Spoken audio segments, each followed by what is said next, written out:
Hey everybody, I'm Jody Vance. And I'm George-affleck. And it's time for... And the 2030 Olympics will be in the UnSpun.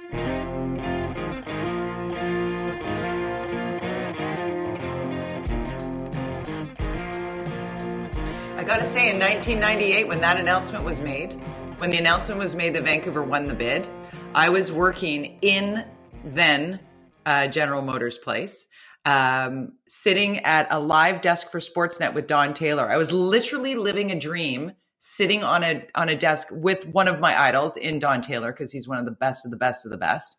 When that announcement happened and the place just went crazy, it was one of my favorite Sportsnet career highlight moments. And then, of course, attending the 2010 games. Didn't we love it? Super fun. One of my contracts as an agency was running a bar that I had to set up, a private bar for a company right in downtown, and I found a space.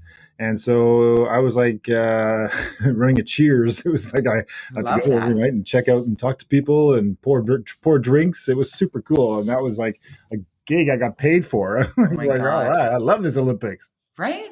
So we'll get into the Olympics more specifically and the amendment to amend the amendments amendment, which I still don't understand, but I had a lot of fun with Jordan Bateman's tweet on that one. But let's start, though, with the big news of this week, certainly around COVID-19 in BC. We can talk about the numbers, over 1,000 for the first time, not surprising to many. And Brian and I, my partner and I, were talking about this when the numbers came out, and he turned around. He's always good with the zingers. He turned around and he's like, it's almost as though Dr. Henry knew what she was doing when she decided to shut things down on Monday, right? It was like, well, there is that. Because the numbers and the science, the trajectory is what it is. But let's talk about the announcement that kind of was plunk yes. at 3 p.m. on Twitter about pharmacies. You've got a story for us. Well, yeah, they announced 55 to 65-year-olds suddenly could get the AstraZeneca. There's a bunch of it available, partially because of mainly because of the U.S. not using it, and there's more to come. And they decided that the 55 plus, because currently under 55 can't use the AstraZeneca, and so but it was like came out of nowhere, and it wasn't an announcement. It kind of just a press release. Then word got out. And so, you kind of, how do I get an appointment? I literally had was on my way to a pharmacy to pick up something and it's a small pharmacy, and I was talking, and I said, hi, so I'm here to pick up, but what's the deal with this announcement? And the woman who was running the pharmacy said, hold on. And she called over somebody else. And I just got off the phone. We just had a conference call because I just found out this myself. Oh my God. And apparently this, there's a bunch of AstraZeneca, but we're not one of the places. It'll be only pharmacies that can handle high volume. There's no more information I have about that I can give you right now. So I was like literally getting information in real time as the pharmacists were getting it. And it was not a lot of information. But as we learned in the next day or 24 hours or less, we heard London Drugs. People went in there and they hand wrote them onto a thing to get them into the schedule, which is kind of strange. Because I went on to the London Drugs site and there was no place there to register. Obviously, well, there were only three London Drugs in the Lower Mainland, because it was just Lower Mainland. There was 150 locations in the Lower Mainland, but nobody knew that when the press release came out, right? No. And so you're literally calling. Yeah, you're calling shoppers or whatever, and they get inundated, and they had no answers. But so then yesterday morning, they announced the specific locations. And so it's like all me and my friends, and we're all in this age bracket. We're all running around. We're texting each other, I'm going to this one. And so I was in a meeting until 10 o'clock. And so I went with my buddy, and we went to first to the one on Davie, the Shoppers on Davie. There's a sign that just been put up. Sorry, no more appointments taking. So, there's another Shoppers down on Denman. Let's go. And so we burn down there, and we get in the door. There's no sign. Oh my God, I think we're going to get in. And we go in, and literally the pharmacist is walking past us with this giant piece of paper, and we said, is that the sign? And so she was yes, we just booked our last appointment for this round of what we know is coming. But of course, as you noted before we started, there's a bunch, another couple 100,000 to come. It'll be the same chaos. So for anybody who's didn't get an appointment, and by the way, two of my friends got appointments. One is right now at UBC at the pharmacy there. Another one's at the Shoppers on Davie.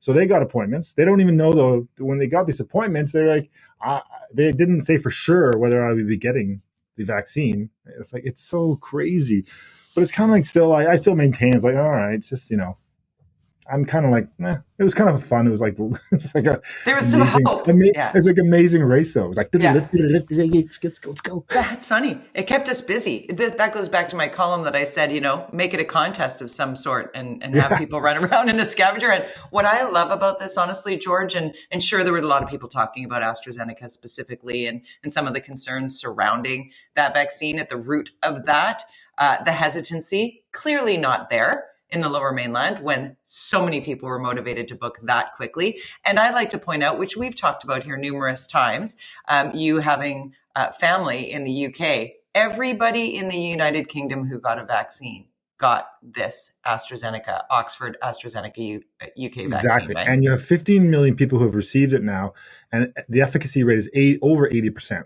That's a pretty good test group. 80%, regular vaccine for the flu that a lot of people get every year, that I get every year, 30% efficacy. Yeah. 30%. Yeah. And this vaccine, even at the worstest case, is almost three times better than the regular vaccine for flu. So, and when we talk about efficacy as well, two things. All of the vaccines that are approved in Canada, all of them, in the trials, in the clinical trials, had 0 instances of severe illness, 0 hospitalizations, and 0 deaths due to COVID-19. Zeros. So when we're talking about efficacy, it's not maybe you'll go to the hospital, you won't. It's that you may or may not test positive for COVID-19 and what that might look like. So the 80 to 90% piece is certainly relevant, but we know so much more about science in this regard because of this global pandemic than we would at any other time in our generation, for sure. But I would like to, for the women who are tuned in right now, and thank you for tuning in, that are concerned because the blood clot issue associated with AstraZeneca, that was a flag which proves that our monitoring systems are working. None have happened in Canada, by the way. It is a handleable and manageable quote unquote syndrome. I'm no expert on this, but the people that I've spoken to who are experts on this have explained to me, if you are a woman over the age of 35 who takes birth control pills, there's a risk. And if you're a smoker, that risk is exponentially higher of blood clots. Just to put into perspective, the AstraZeneca risk versus the birth control risk, the birth control is 100 times higher. So just have that in your mind when you're thinking about it. Number 2 with this, that's a fact that I think is important, is if you are one of the teachers, let's say, who got the AstraZeneca vaccine, a woman under the age of 55, and now you're freaking out, understandably. So you're looking out for your health, you're monitoring your well-being as you would anyway. But after 21 days, if you have not had an adverse reaction, you will not have one. That is a lesson from this clot issue, the syndrome that happens 1 in 100,000 to 1 million people. It's a. I think one of the things that you talked earlier about what we've learned from this vaccine. I think what we're also going to learn, I think, is that this is going to become an annual. There's going to be iterations of this vaccine. We're going to have to get this vaccine every year, and in different formations of it to ensure that we're now potentially living with this virus. We're not going to wipe this out, and so there's going to be versions of it, worse and easier. But so vaccination is going to become mandatory if you want to stay on top of this. But I think what we also have learned is the process that they went through to develop these vaccines and the efficacy of them. Unlike the flu vaccines, normal flu vaccines, it's amazing the technology that they've developed or they've tested for the first time ever related to rDNA. It's like utilizing your DNA sequencing, all that stuff. Like it's amazing. And by the way, the AstraZeneca is one of the ones that doesn't. It's that's the recumbent traditional in its form. So, anyways, it's certainly an experience to live through that we'll tell our grandchildren about. We will. Oh, and speaking of the kids, the news from Pfizer, the mRNA vaccine that we all are aware of. That's the one that I got as part of essential caregiver for my dad. My dad and I both received the Pfizer vaccine. Good news on that is that it's, we're 6 months into that vaccine being used. So that the data is coming in that it does protect those who get it for a minimum of 6 months. And that data will continue to be collected. It appears to be almost 100% effective, as well as now the announcements are coming out that the trials on young people on, kids aged 12 to 18, is like super effective. It is like 100%. Oh my gosh. I just want to help the elders, help the children, keep it all together, get through this, get to a point where we can all sit around a table again and gosh, just go for lunch, George. I just want to go have a beer with you, man. We are the world. We are the children. We are the world. We are the children. Can we talk about the kids, the young people, Premier Dad? What did you think of that?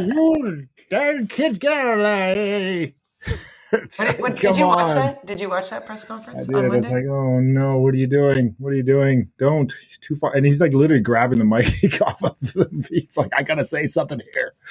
Yeah. Oh my God. He took the Premier Dad thing a little too far. I mean, you would never say that about any other group. You can't. It's called discrimination. You can't do it. And it's like, buddy, no, don't go there. They're already cynical. And the ones that are who are on board are not the ones you're talking to. And the ones who aren't are like, they don't care. Like that guy who got arrested in Penthouse again. I'm like, God, you just can't change some people's minds. And so as a result, we have to just control the environment, unfortunately, because these bad apples. And that's, we are. Therein lies what should have been the message, right? So he needs a little curved communications in his life.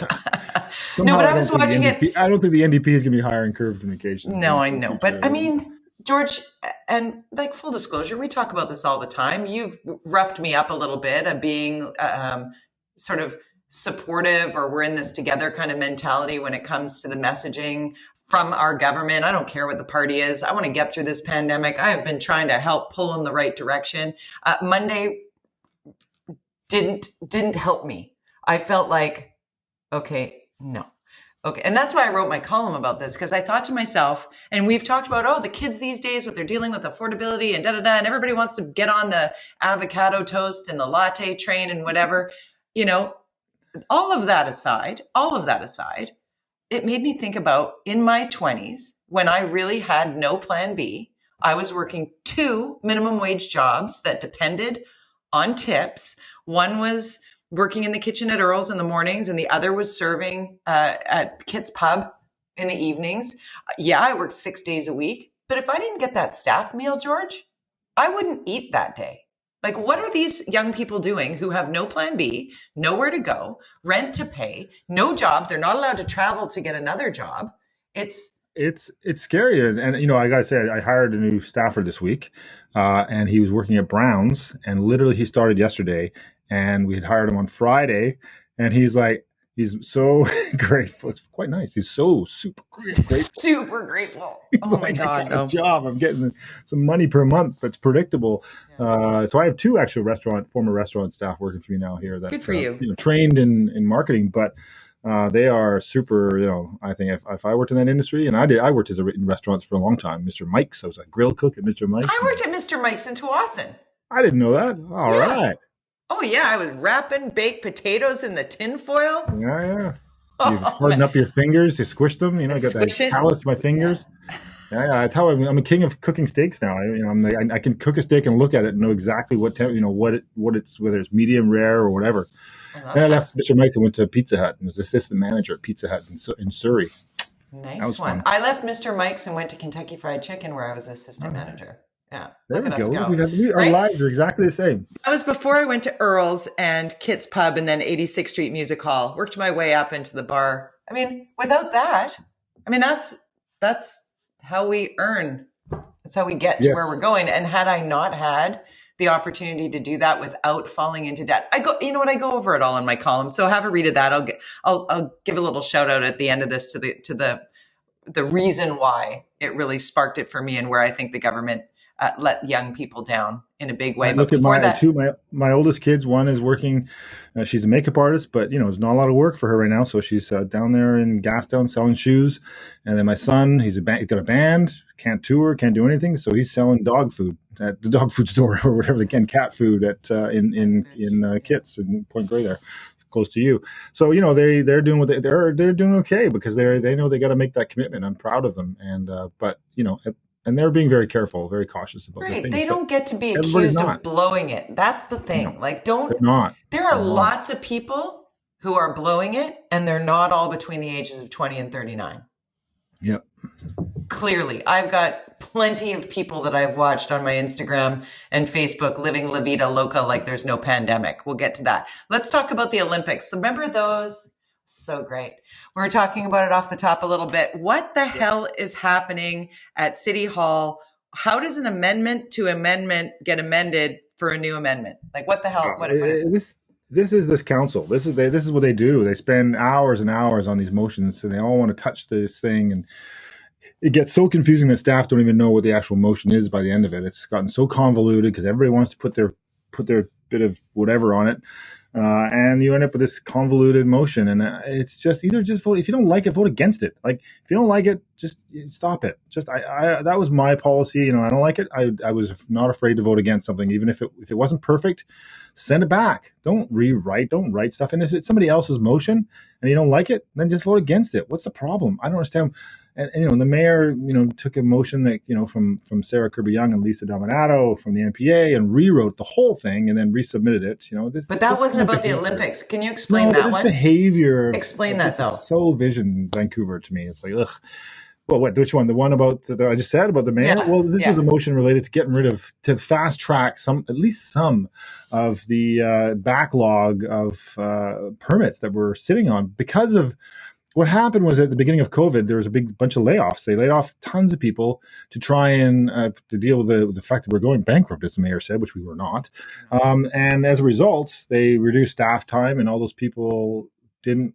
The pile of permits just got bigger, and so now they have to play catch up. So the motion that came forward from the NPA, from two NPA councillors, was fairly clear in providing, first of all, a deadline. We get this stuff, get this backlog done by whatever it takes. Give us a solution and get it done by September if you can.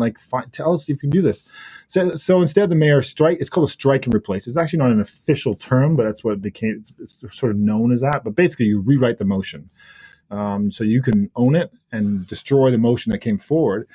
His motion was create a task force and this, and then every 2 weeks the staff have to report back. You're like, oh my God. So you're going to make staff report back every 2 weeks, which requires reporting, which requires staff time to do this reporting, instead of just give me a giant rubber stamp. If you got a bathroom you want to renovate, yeah. Get it out of here. Come on. This 99% of these requests are they're just basic stuff. And what's happening, of course, is people are saying, I'm just going to do this thing and not tell anybody, which of course is way more dangerous. So, and the mayor's strike and replace was so, in my mind, political, because in some of it was okay. It was kind of the same. It's just he wanted to put his name on it. He's in total election mode. He's been in it since December. He's raising funds. He's talking about re-election in October of 2022. It's all he's obviously trying. He sees the threat of the NPA as his main problem if they run a good mayoral candidate. Even if there is all that anger about the NPA, still they have that base vote that they get. And the mayor didn't get that many votes last time. He won by a squeak. And so we see a lot of people jockeying for position. If we peel back sort of the curtain a little bit and look at, it's October 15th, 2022 is the municipal election, right? And we're still, and deeply so, in this pandemic. How does anyone justify distracting from that right now? It's shocking to me that it's become this, you've got Ken Sim out there running around saying he's raising all this money. He's probably getting it from unions because unions would love Ken Sim to run as an independent to destroy the NPA. And then, Kennedy-Stewart has been campaigning since the day he got elected, and clearly doesn't know how to be mayor based on the process of disaster after disaster. And now he doesn't even make himself available as he used to, because every time he does, he makes a flub. It's embarrassing. And then you have other people talking about this. It's amazing. It's and of course, it's what's the mayoral list going to look like? 140 people running for mayor in the next election? I don't even know. It was bad enough last time. But, I think it's the focus should be on running City Hall right now. That's all this council and this mayor should be focused on. And everything else is noise. They should be united in this very, very tough time.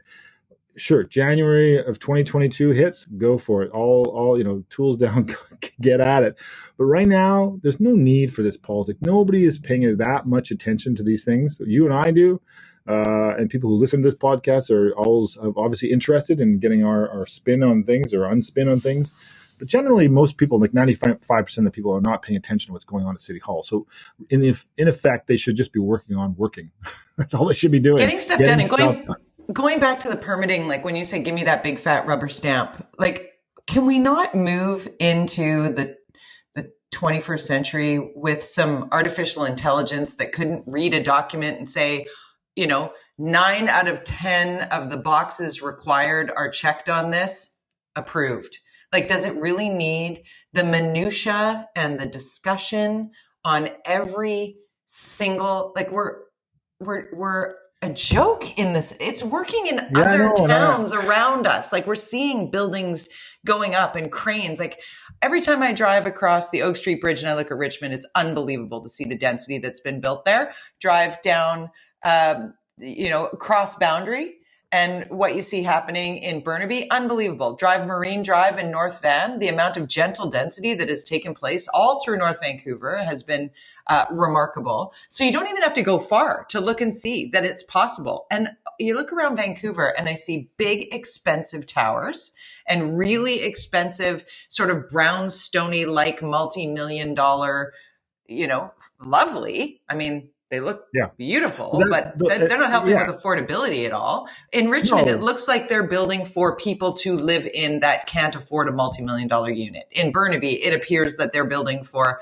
people who can't afford that multi-million dollar unit. In North Van, granted, there are some more of the higher end in North Van, but I've found some little community pockets that remind me a little bit of what they're doing in Ladner. I often talk about, looking out in Delta, and Ladner in particular, and growing up in Tsawwassen, I see Tsawwassen versus Ladner now. If I had to pick between the two, I'd pick Ladner to move to. Yeah, this is the problem in Vancouver, and we touched on this in Frances Buell's column, the 4-part series that she described building her laneway house. It took 4 years, and they ended up building exactly what she originally submitted in the first place, so with very little change.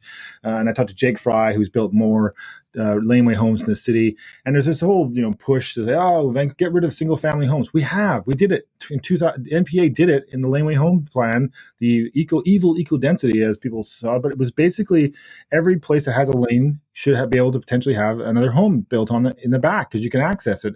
So thousands of these things have been built since then. Thousands more could be built. But in the meantime, and especially since then, this is one analogy. A guy who's an electrician who used to take a week to get a permit now has been waiting 8 weeks to get that permit. A small business who needs an electric permit. If I were to put a wall up in my office, I need that wall because for whatever reason I want to hide something. I don't know. Or COVID friendly. You want to put a partition down the middle, make everybody safe. And I have to wait 8 weeks to 8 weeks? No. Like, come on. Like, that's the kind of stuff that the emotion from Lisa and Sarah was dealing with. Like, let's get those out of the way, because what those do is slow all the other stuff down, because it's the same staff. It's all the same people. It's the same department. They've got this pile of permits and this pile, and they're like, just going to try and can you do a report? We need a report on that. Now we want you to report every 2 weeks and put a task force together. No. We know the problem. We know what the problem is. Fix the problem by just getting rid of this stuff and pushing it through, and there's an unwillingness to that, and certainly there's there is a staff component in the bureaucracy that always exists, but I think their focus should be on separating out these simple permits that need to get them out of the way, get them done. Out of the way. Get them out of the way. It's not to the private sector. Like, try that. They get it done in a week. Because it doesn't need to be that hard. It doesn't need to be that hard. Did you see, I got to go international here for a second because I'm not a Fox News watcher, but I do try and tune in to see how different their narrative is from other cable news networks in the United States. I'm just trying to kind of keep up on things. And I happened to pop on when Tucker Carlson was ranting about how Justin Trudeau is a communist and Canada now has internment camps. Did you hear about this? Yes, I saw that. Yeah, it's a bizarre one. The internment camps are what, Sutton Place, or is it? The waterfront. All of the places that you have to go if you decide to travel and return, and you return and test positive. You need to go directly to one of our quote unquote facilities and be delivered food to your room at the Fairmont waterfront. Anyway. Yeah, it is. It does come at a cost for people who. It's just don't travel. It's just don't. sit That's tight. what it's meant to be, as a deterrent for traveling right now. And yeah, so I was watching it and I'm thinking, okay, well, what's the spin on this? What's the sparkly thing? And then I realized that, Matt Gaetz had been on with Tucker Carlson and was defending himself over the sex trafficking charge that has been laid down in the New York Times, and they kind of pulled Tucker Carlson into it. So that if you want to know how spin works in the United States, that is a test case study in it. It's like, if somebody's coming at you, you need to make something over here that is going to be so outrageous and outlandish that everybody will talk about how you're attacking Canada instead about your association, how close you are. That was a Trump approach for sure. Always, for sure. Put this over here and forget about that over there. It's a strategy. It's not a particularly nice strategy, but it's one that seems to work. Yeah, it's not great. Anyways, wow, that's intense, and but I feel for those people in those internment camps in the hotels in Vancouver. All right, I mean, $500 a night, I guess, is a lot, but you shouldn't have gone. It is a lot. Exactly. It's the cost of doing business in a pandemic, and there are a lot of people who are like, but I have to do my job, and yet, it sucks. But going back to the people who can't even do a job, in the young people working in the hospitality industry right now, being told that they cannot work until April 19th, going back to that sort of top story, I guess, where Premier John-Horgan was asked if he had any supports in place for the people, not just young people, but certainly the majority of hospitality workers are young people. What are the supports in place for these people? And he basically had we'll get back to you on that. And I thought, wow. So I wrote my column at the Orca.ca. Go there now. And it's about food insecurity. It's less about the politics of this and the fact that there's nothing in place for someone who has no mom's place to move back into or dad's place to move back into, who doesn't have somebody that they can lean on, maybe not even a credit card that they can max out and put themselves in debt for however long. It's about food insecurity, where the staff meal was their only meal. And what do you do when you've basically gone a year where you haven't been able to make ends meet, and now you're told it's off again? And there's really, CERB can only cover so much for so long. And everybody now is getting their tax bill about the CERB as well. Well, when I was a university student, I worked all of this when I was a student, but still I was living pretty tight to the dollar. Like, I got my student loan, and which paid for my tuition and all the stuff that goes with. And then I lived, I shared, my place, with my partner then. And it's like, but by the end of the semester, you're like down to your, and I had massive debt when I left, and so to imagine to not have an income at all, and you're relying on, at that time, God, it was $6,000 a semester, I think I got, for tuition, for everything. And that was the max. If that's all I had to live on for 4 months, even then my rent was $600 a month, and, it's impossible, and it's stressful. It's stressful anytime. As a business owner, I live this life all the time. My God, a year ago at this point, I was dealing with it. We were all dealing with this. Okay, what the hell is going to happen to my business? And I was saying to my kids, who are two of them, the older ones are saying, okay, you guys need anything? Like, I've got savings. Now is the time. Yeah. I'm here for you. But if you don't have that network, you don't have that, as you say, it's super stressful, super scary, especially if you're young, you're new to living on your own. This is like scary. This is like, we are a little bit spoiled that we've been around for a long time and we have a bit of savings. But if you're 20 and you're living hand to mouth every month and you're relying on food from where you work, this is testing you for sure. Testing for sure. And you read my column, because I do tell the story of somebody who helped me. I sprained my ankle badly when I was waitressing back in the day, and I couldn't work for 2 weeks. And that 2 weeks, that's why it gives me anxiety when I think about like months and months of not being able to work for the young people in hospitality right now. I missed just 2 weeks, and I went hungry, a full day, a week, for a considerable amount of time, trying to play catch up. I just didn't have the money for food. So on the one day that I didn't work, because I worked 6 days a week, I just didn't eat that day. And somebody I worked with, his name's Jamie. We're still friends today, and he's a little bit embarrassed that I shared his beautiful, helpful move, because he came to me one day and he goes, how about we just meet for lunch on Tuesdays? We'll just meet for lunch on Tuesdays. And for the next 4 Tuesdays, Jamie met me for lunch, and I'm very proud. And I would always reach for the bill and he'd be like, you know what? I got this, and I just want you to pay it forward. When you see this next in your life, do something for someone. And I think, if we cap off this podcast with just sort of that, look out for the people around you who need a little something. When that delivery person drops off whatever you're eating, you know what? Tip huge if you can. Yep. Don't go, I'm going to give it 10% or 15%. If you got a 20 in your pocket, give them the 20. If you're eating at an outdoor part of the restaurant, tip well. Those servers are suffering for sure. And they share those tips with the kitchen staff and everybody else. Yeah. So tip well, help out, pay it forward as you have stated, and we'll get through this. It's almost over. Oh my gosh, we're closer to the end than the beginning. That's what I'm holding on to now. At theorca.ca on Twitter, at George_affleck, at Jody with a Y Vance. Of course, George, I'm Linda Steele on Friday, Good Friday, and you were Linda Steele on Easter Monday. Yeah. So if you're listening to this before those times, enjoy us. There you go. More than you'd ever wanted to. Exactly. Go to theorca.ca and sign up for the Fin, because it is the coolest thing happening when it comes to staying in tune with what's going on in BC. That's it for us. Say goodbye, George. Bye-bye.